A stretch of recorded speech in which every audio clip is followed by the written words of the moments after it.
Welcome to Elevate Uplift's Community Dialogue Series, centering healing advocacy and services. The Elevate Uplift project seeks to deepen and broaden the lessons learned from the National Sexual Assault Demonstration Initiative project and engage with organizations to change practices and expand their understanding of healing. Elevate Uplift offers opportunities to help survivor-serving agencies, state, territorial, tribal coalitions, and funding administrators to think critically about how they do their work and to make the changes necessary to provide comprehensive and sustainable support for survivors. That includes establishing practices and services rooted in anti-racism and anti-oppression frameworks, learning strategies for building empowering leadership, creating intentional organizational identity, engaging in impactful community organizing and movement building, and expanding knowledge of sexual violence and healing.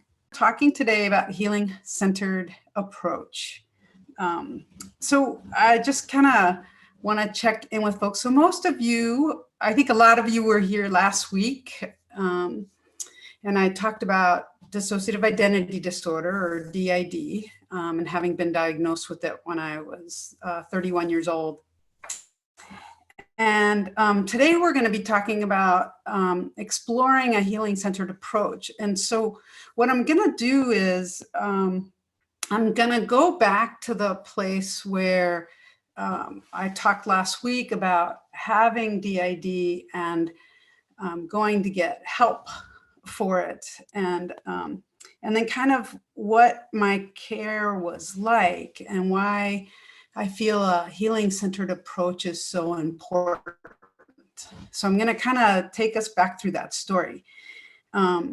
So if you didn't see, if you weren't able to participate last week and you don't know very much about DID or want to learn more, the recording will be posted at some point, but you can also go to my website, which is right here as olgatrujillo.com. And I have a couple videos on there and some materials on DID that you are welcome to view and read and download. So, so you can learn just a little bit more about it. Okay, so let's get started. So this is probably the most profound experience I've had in my life, which is, at 31 years old, I was working at the Department of Justice. I was married. I felt like I was doing everything, like kind of moving through the world in the way that I had wanted to be. Like I wanted to get away from poverty. I wanted to be a successful lawyer and have a successful relationship. And, so I felt like I was kind of doing all the things that I had set out to do. And then I started having panic attacks after seeing a movie that had an attempted rape scene in it that triggered me. And I didn't know at the time that I had a past of abuse. I didn't remember most of my past. So I ultimately ended up working with this guy. His name is Dr. Richard Sheffitz. I refer to him as Rich. And I always think it's kind of funny that that he likes to be called Rich instead of Richard. I always would give him a hard time about that because it was so expensive. The healing process was so expensive. I would joke with him that I was making him rich by doing so much therapy. And I would joke that I paid for his home office and his boats and his home in Delaware. And I know I didn't actually, but I would joke about it.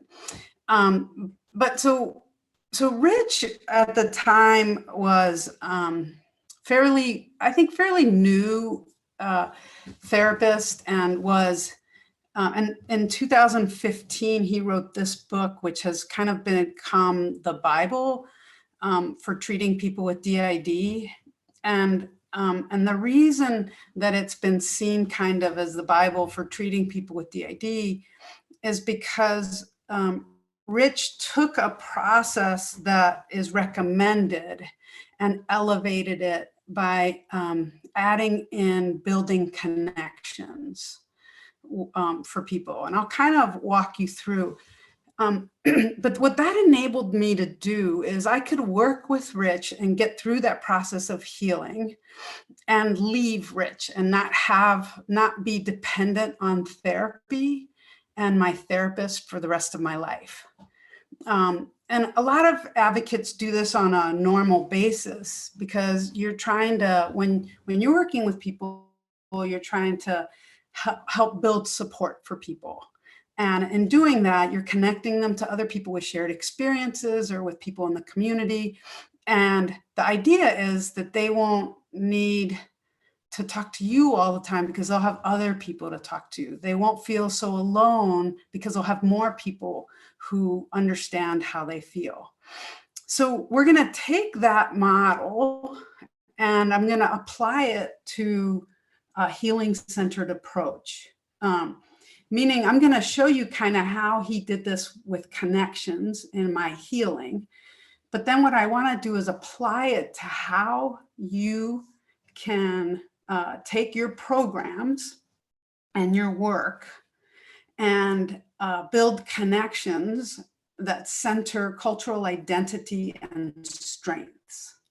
Okay, and I'll kind of walk through it and see how it goes. So again, like last week, if you have questions, please feel free to put them into the chat. We will have a few breakout sessions where we'll have people go into different Zoom rooms. And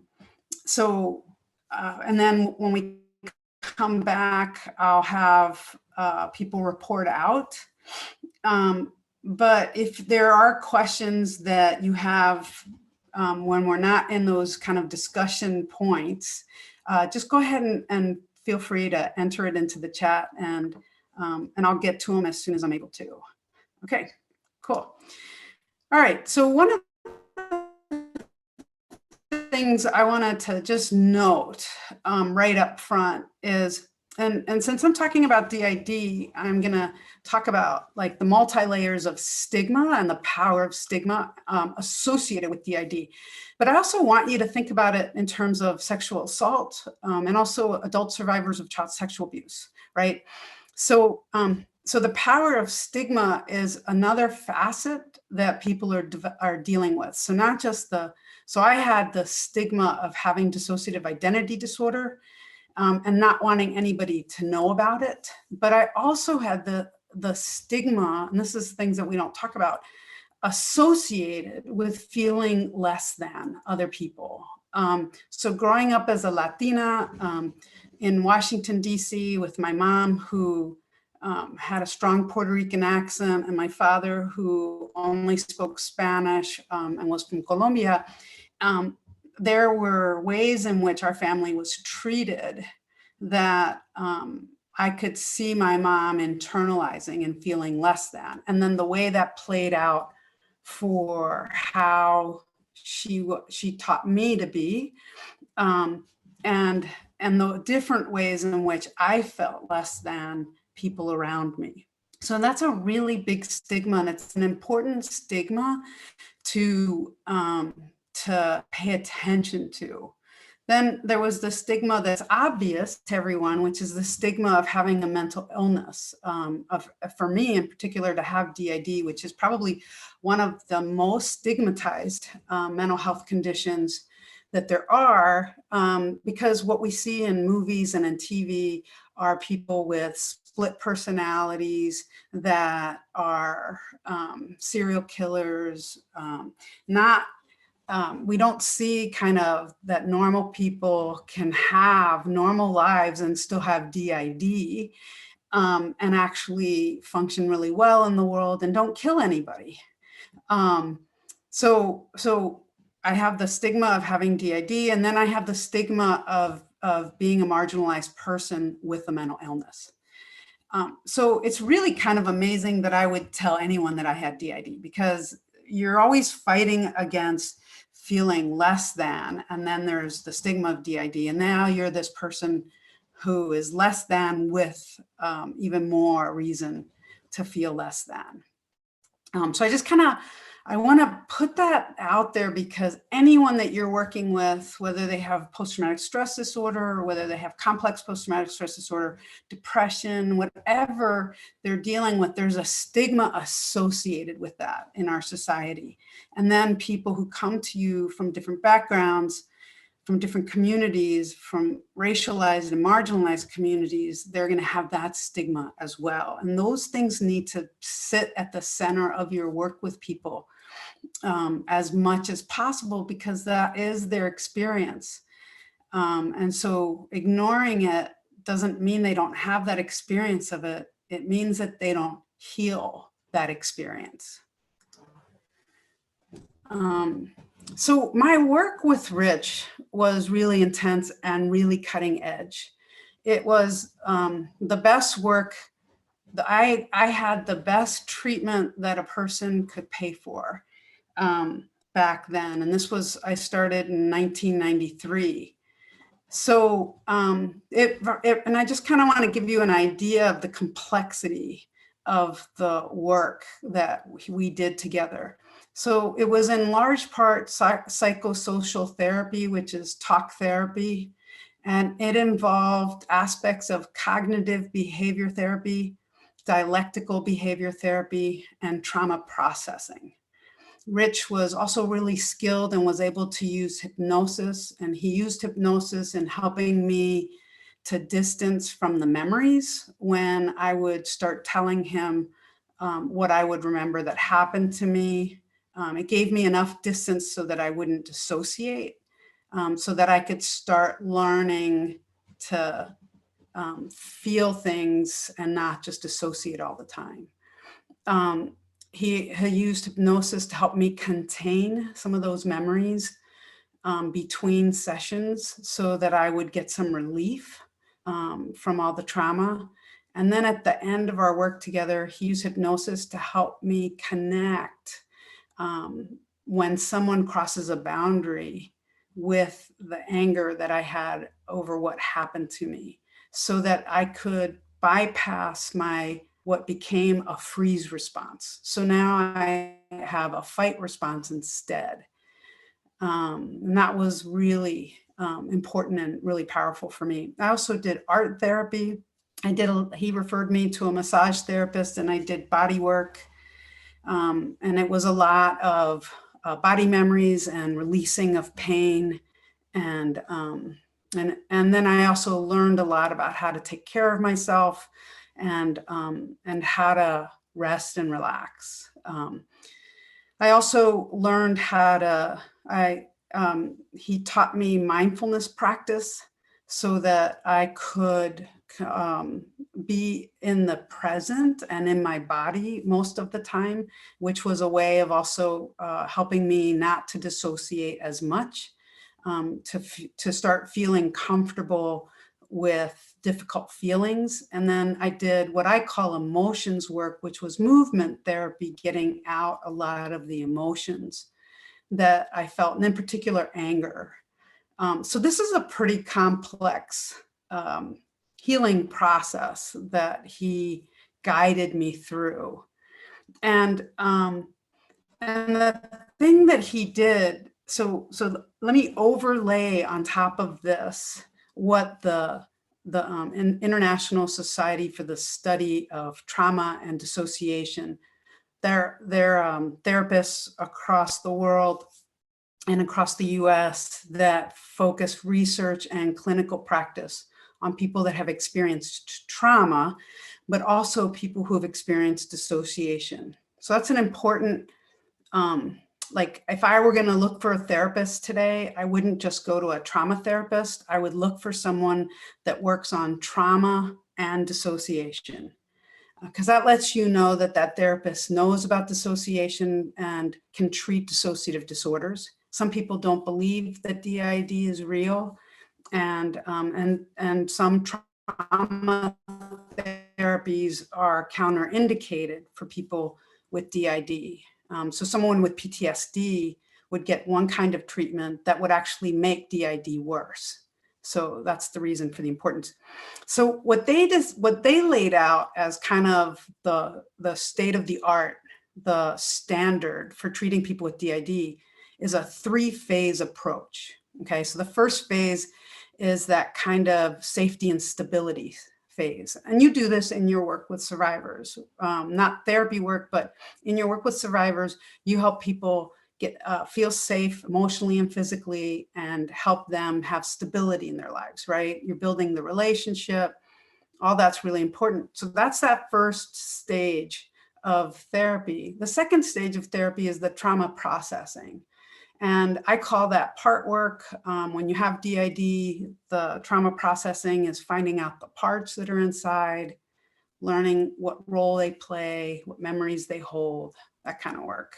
And then the last stage is kind of a rehabilitative stage, meaning so learning how to move through the world now that you know more about yourself and moving through the world with parts. So how do you do that? How not to dissociate, how to handle emotions, and, you know, basically kind of learning how to live again.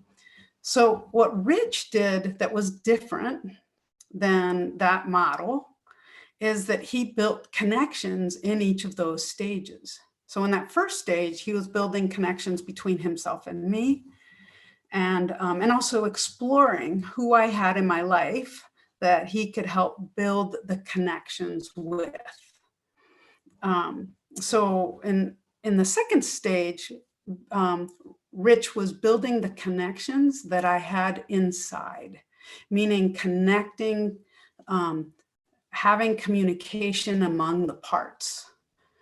So helping me to learn about them, to appreciate them, to get to know them, and value them. Instead of what I wanted to do was wish that they all went away and that I didn't have to deal with them. So it's hard to heal when you don't want to process the trauma that happened to you and what caused. Yeah. Can we do a interpretation switch? We just need about 3 seconds. You're doing great. Thank you. Mm-hmm. Awesome.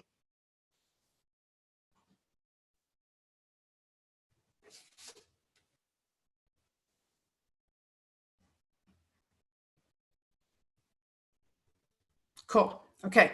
So sorry if I kind of blew past all that earlier. Forgot about the interpreters. Sorry. So that center part is kind of building those connections between the parts, right? And so that I can move through the world as if I'm one. If I have collaboration inside, then I can make decisions that will enable all of me to do different things. So that requires me paying attention to my thoughts and paying attention to how my body feels, because some parts would show up in pain and other parts would show up in thoughts.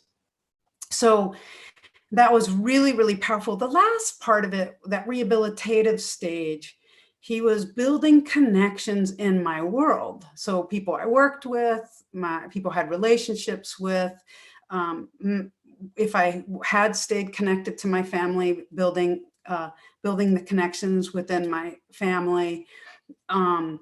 So that piece of it along the way, so building connections with him, building connections inside, and building connections outside enables me to leave therapy, right? And so when you work with survivors, you're building connections. You're probably not building connections inside because that's not really your role, but you're helping to figure out who they have in their lives that support them. And if they don't have too many people, or if no one in their life really understands the experience they just went through, here are some people in a support group that also have had similar experiences, and that's really helpful for them moving forward. So this is really state-of-the-art care that I got, now almost 30 years ago.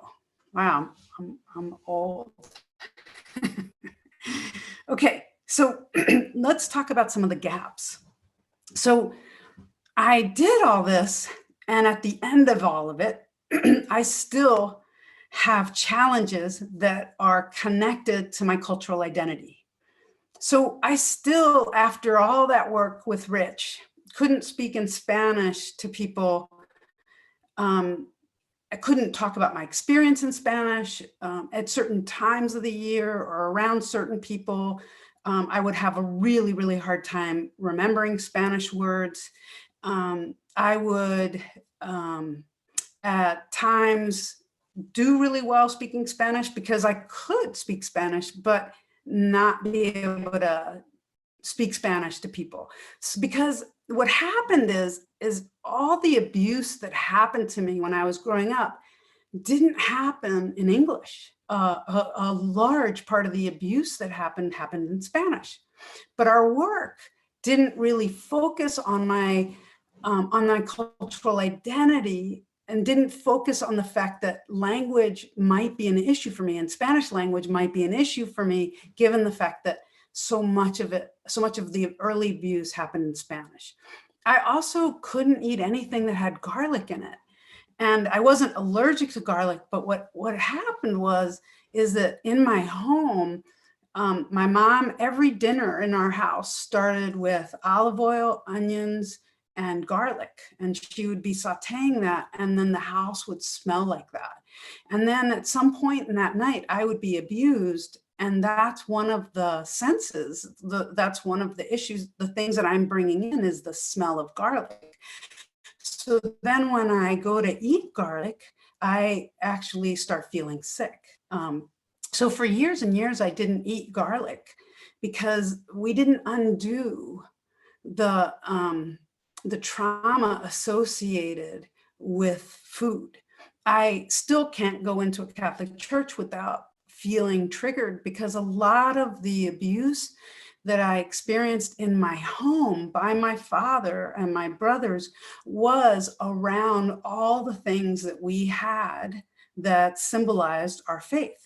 So in our home, we had a cross in every room. We had statues of different saints in the dining room. We had a picture of the Last Supper.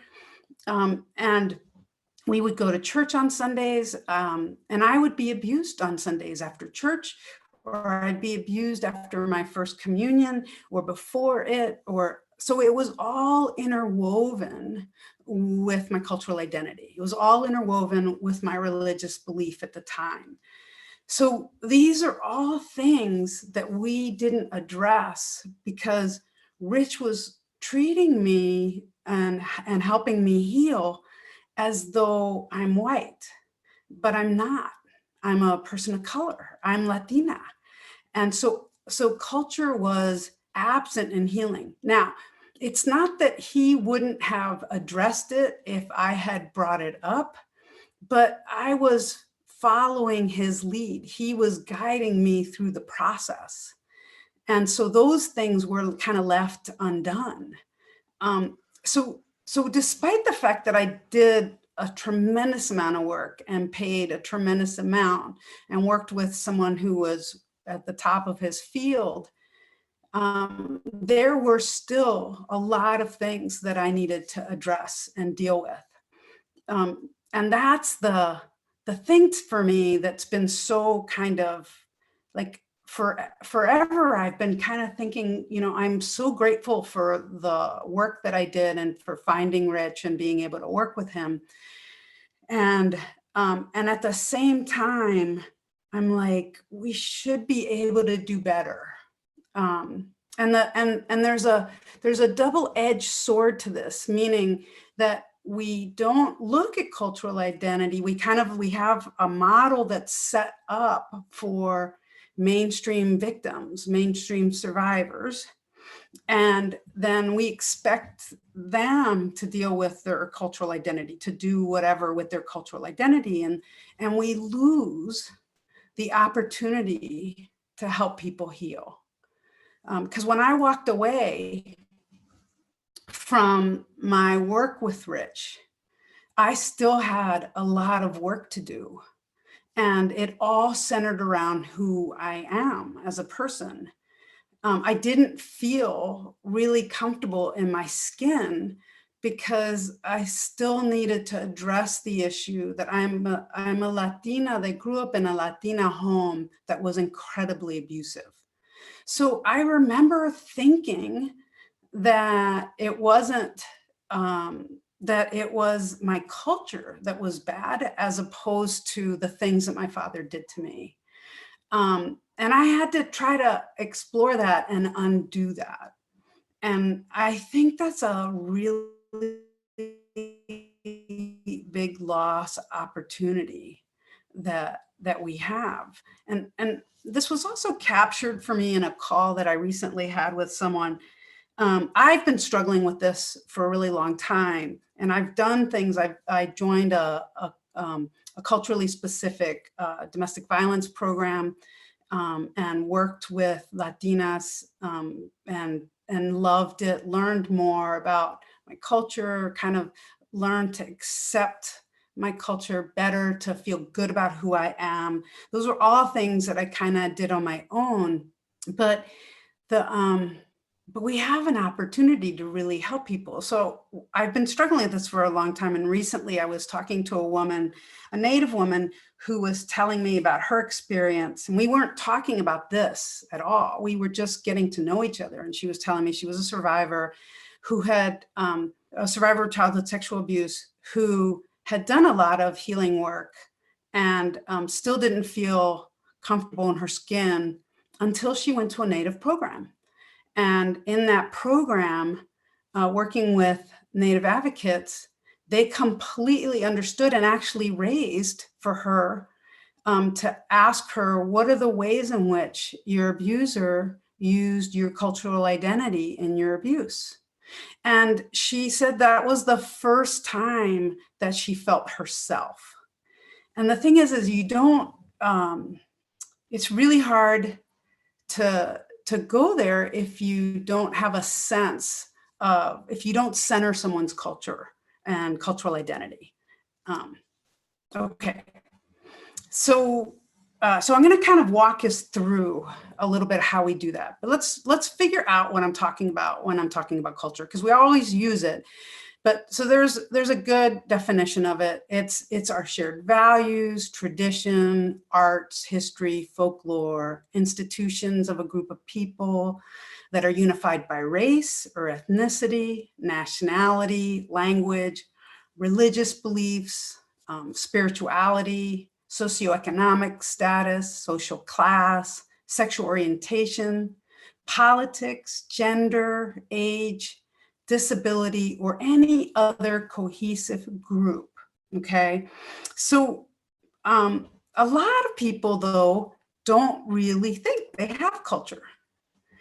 And also a lot of people, like including myself, have intersecting cultural identities, right? And some kind of stand out more than others. So for example, I'm queer, I'm gender nonconforming, I have DID, I'm a Latina, and I live in rural Wisconsin. So those different identities kind of come to, it's funny when I say identities, because I always think DID identities, but that's not what I'm saying right now, though. I'm looking at kind of the different ways in which I identify. Some things stand out more than others at different times in my life. So right now, where we have a lot of kind of division in our country, living in rural Wisconsin is kind of standing out for me as one of the intersections that I live at. And so what I want to do is, before we kind of get into too much into kind of doing a more healing-centered approach, I want us to kind of think about our own identities, and that I want you to think about when you're working with survivors, that I'm sure you already think about. So I'm probably going to validate a lot of this, but just to kind of bring up to you. So the thing is that abuse undermines our identity, right? So the abuse of power to make someone less than frequently involves separating people from their sources of resilience and disrupting identity and belonging, okay? So when you think about abuse and the different ways in which people abuse people, like, sexually, emotionally, psychologically, financially, socially, spiritually, physically, abuse people, it is often people that are causing abuse are blaming the people who they are abusing for the abuse, and oftentimes are connecting the abuse with who they are as a person. Okay, so then when people come to you, they are struggling with their cultural experience, their who they are as a person. And the thing is that what we know about what makes people resilient is one of the strongest things is cultural identity. Having a strong sense of who they are in the world is really helps people to be able to bounce back from adversity. Okay, and so culture matters in what we experience and in the sense that we make of things. So for example, when we're seeing all the racial equity and racial justice protests and the demand for racial equity and racial justice, right? We're looking at people that don't see and have not been treated by systems in the same way that other people have. And that's going to be part of their experience. And that's important to know and understand because it influences how you work with them. Like if it might be tone deaf to tell someone that's in a marginalized, racialized community to call the police, in particular right now. It might be, so kind of, so to be able to understand and center people's cultural identity will really, really help with their ability to heal. And so how behavior is interpreted, whether we experience a mutuality. And when I think of a mutuality, I think a little bit about my conversation with a friend of mine that told me, the Native woman who said that she didn't feel really herself until she had worked with a Native program that understood that part of her abuse would involve, because they understood she was sexually abused at home, that part of her abuse would involve using her culture against her. And that sense of mutuality was there when she and I were talking because I had that same experience and I had never heard it called cultural abuse. And that was really powerful for the two of us to have that conversation. And it was really powerful for her to learn that from a program that centered her identity. And then the key is that in doing this work, we need to have authenticity so that we can feel safe and be present in that work.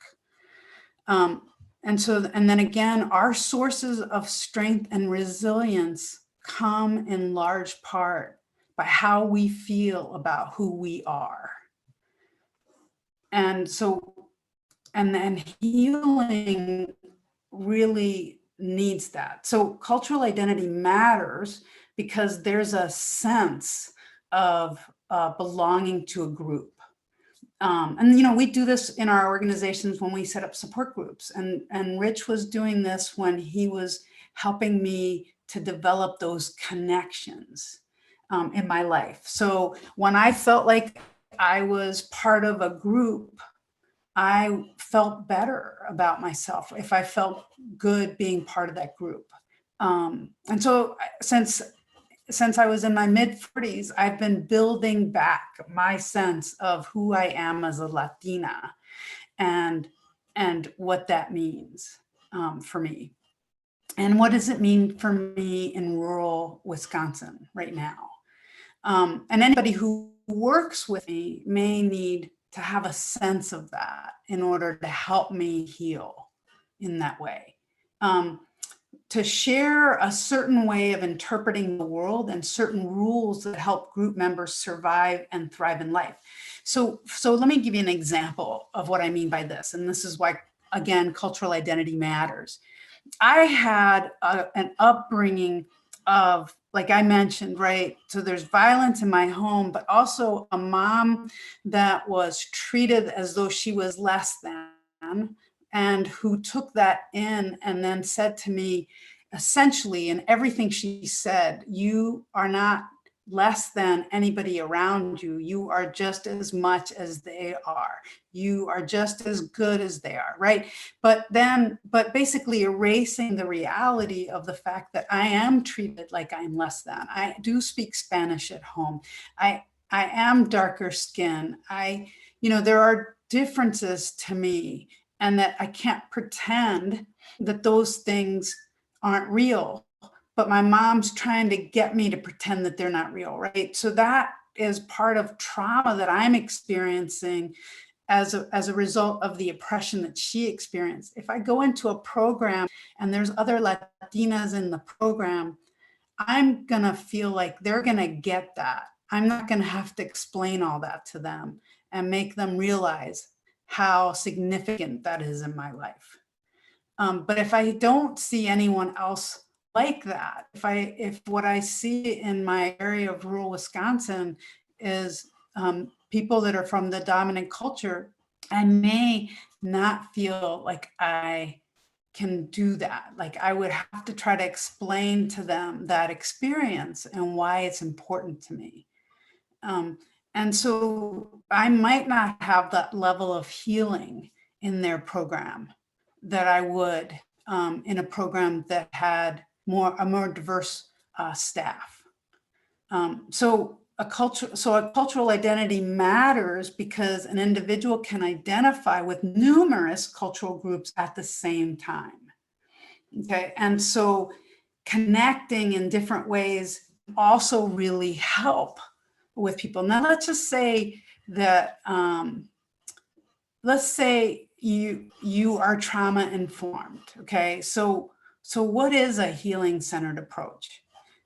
Well, a healing centered approach really takes what you know, so it incorporates your expertise about sexual assault, about trauma, all those things, and it combines it with the person's cultural identity. So you center that cultural identity. So let's say you have a program, let's say it's that program in Minnesota that I worked at that was a Latina program. So there they are, they know domestic violence, they know issues of immigration, they know issues around child abuse and sexual assault, and they know what it's like to be a Latina in this place, in this country. They have a sense of it. And so that's going to center that experience for those people. And what you do is you also focus on strengths. So the strengths is, and so I'm a person that has a really significant disorder, right? Dissociative identity disorder. Now, if you look at me from a deficit-based perspective, you're going to focus on the word disorder. I have this big mental health issue, right? But if you look at it from the perspective of I had the creativity and the strength to escape really awful abuse cognitively when I could not escape it physically, that I have a superpower of survival. If you look at it that way, you're going to look at me as someone with a tremendous amount of strength. You're going to treat me and work with me as someone that has a lot of strength. If you just look at it from a deficit perspective as someone with a significant mental health disorder, then you're gonna work with me as someone who doesn't have strengths. And the people that you work with. Pause. Oh, thanks. Yeah, no, you're good. And I believe this will be the last one. Okay.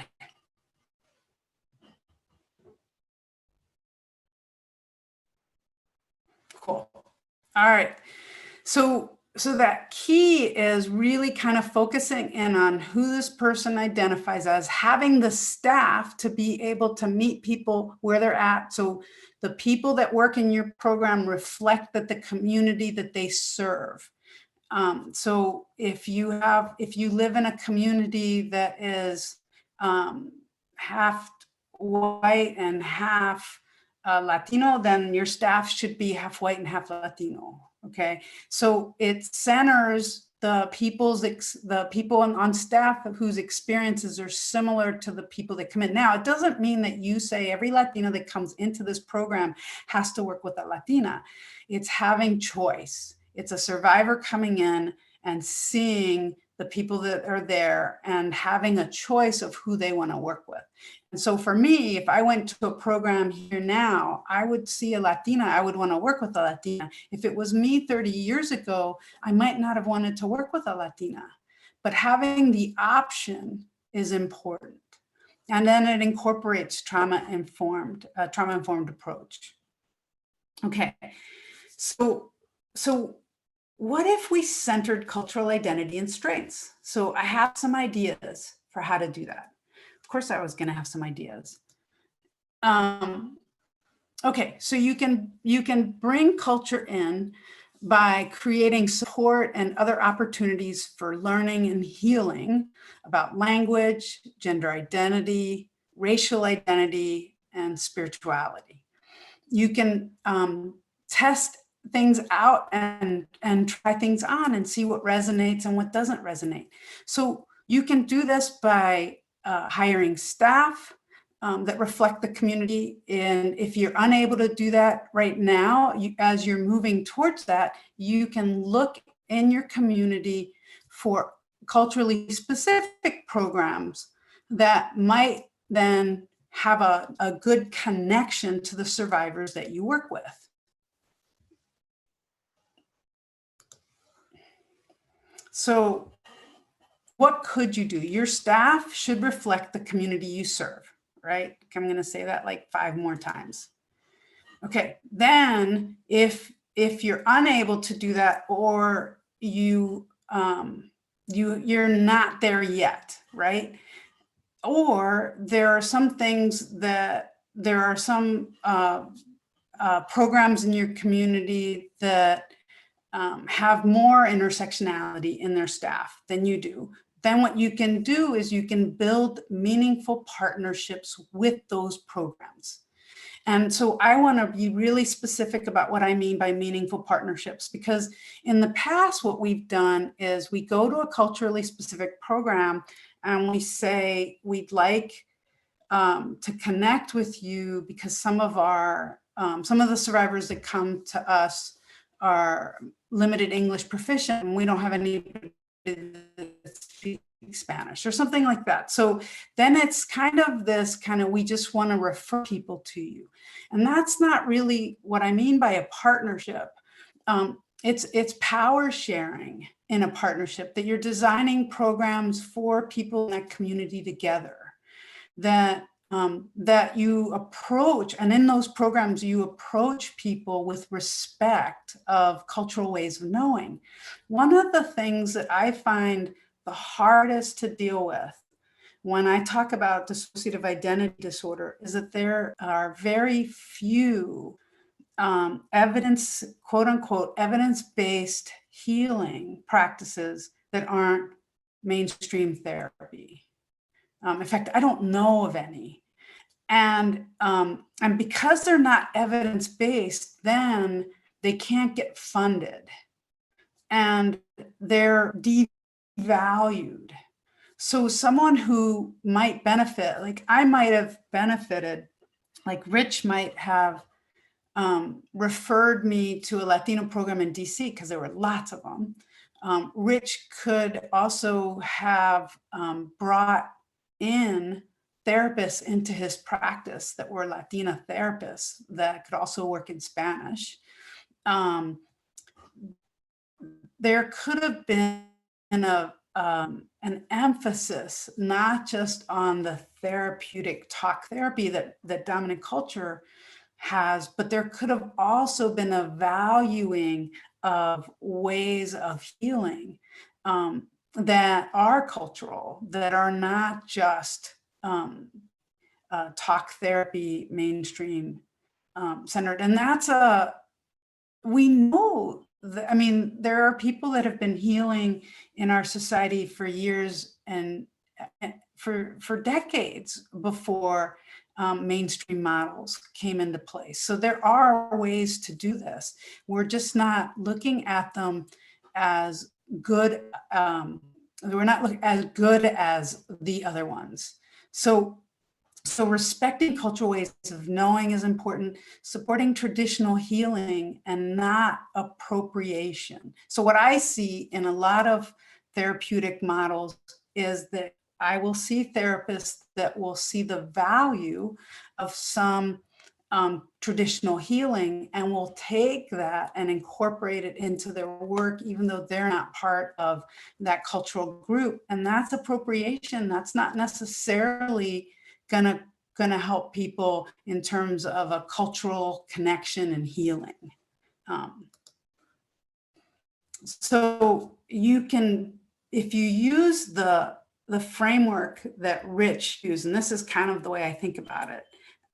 So he was building connections so that I didn't have to stay in therapy the whole time.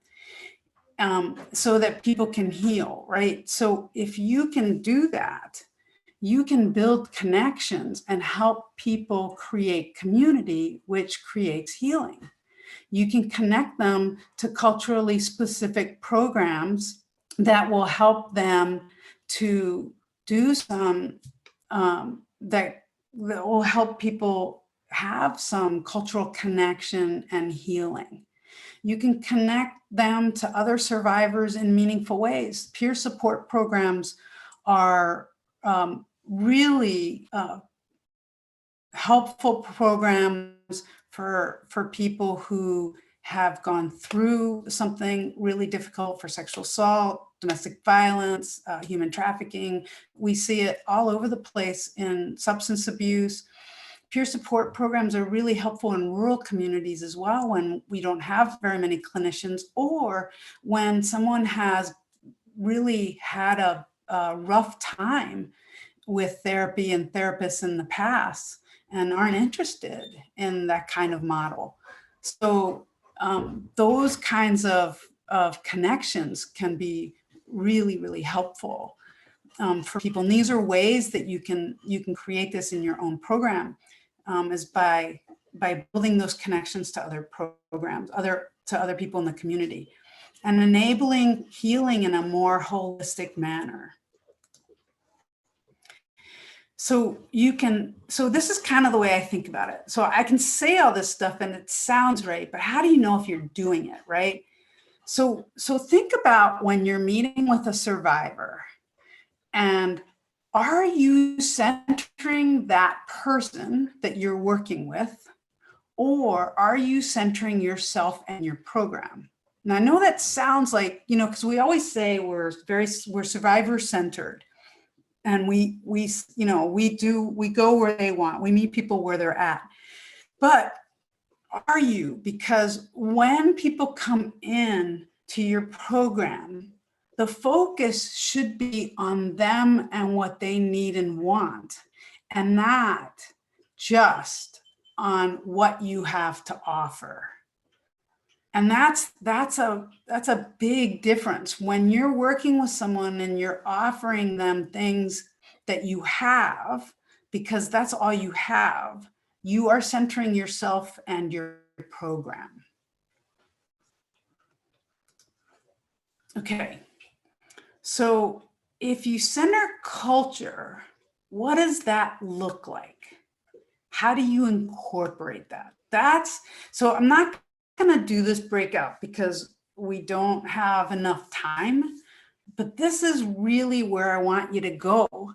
I want you to sit and think about, like, if you center it, how do you incorporate that into your work on a regular basis? I mean, the first thing you can do is sit with someone that comes into your program and really center them. Listen to them about what it is that they why they came into you, what it is that they need, from that perspective, as opposed to only the things that you have to offer. You might not have the opportunity to offer them anything. And if your program is only system-based, meaning the only things that you have to offer are things that are connected to law enforcement investigations, prosecutions, and then all system kind of responses, then you may not be able to help people go through, do much more than to listen and really kind of understand their experience and what that means for them. That's huge. When people talk to someone about the fact that they've been sexually assaulted or that they were sexually abused as a child, and you listen and you share that space with them, and you're a safe person to hear that, that's a huge thing. And if we only focus on like kind of our system responses, we're not centering culture. We're centering our system responses. So I want you to think about this as you go back to your programs and work. Are you centering the system? Are you centering your program, or are you centering that survivor? So what steps can you take now to center culture and strengths? So one, you need to be prepared. So it doesn't matter where you are in it, you need to do some pre-work. And in doing that, you need to be the agent of your own learning about the community. Meaning, if you know that half your community are Latinos, for example, half the people in your community are Latinos, and you're not a Latino, but you want to learn more about the community, you do that by seeking out who else is in your community, what Latino programs are in your community, and try to get a sense of that community from those programs or that community, and not from the survivor who's coming into your program. From them, you're going to get a sense of who they are and what they need, but you don't learn about cultural differences, cultural practices, strengths, none of that. You don't learn that on the backs of the survivors that come into your program. So consider whether your staff reflects the community diversity, and examine then the physical and the sensory environment, because you're talking about people who've experienced trauma. Is this going to be a relatively calm, safe place for them to be with you? And is this a welcoming place for people of different cultures? So explore changes in how you work with survivors that center culture. And this is something you can do on your own, or it can be something that you do in your program with others. And so I think this slide kind of speaks to the issue of strengths. Like when I have Mr. Incredible on my desk here, and I have it because I realize that someone surviving childhood sexual abuse and trauma, and to be able to dissociate and create parts, to do that, it's a superpower. I get that. And so when I meet other people who have it, or I meet people who know people who have it, that's the approach I come from, is that they're really strong people. They've gotten through some really tough stuff. Let's figure out how we can help them. So the importance of strengths is huge. If you look at people like they're Mr. Incredible, then you're going to treat them like they're really strong people. Unless, of course, you didn't like this movie or this character, then that's a problem.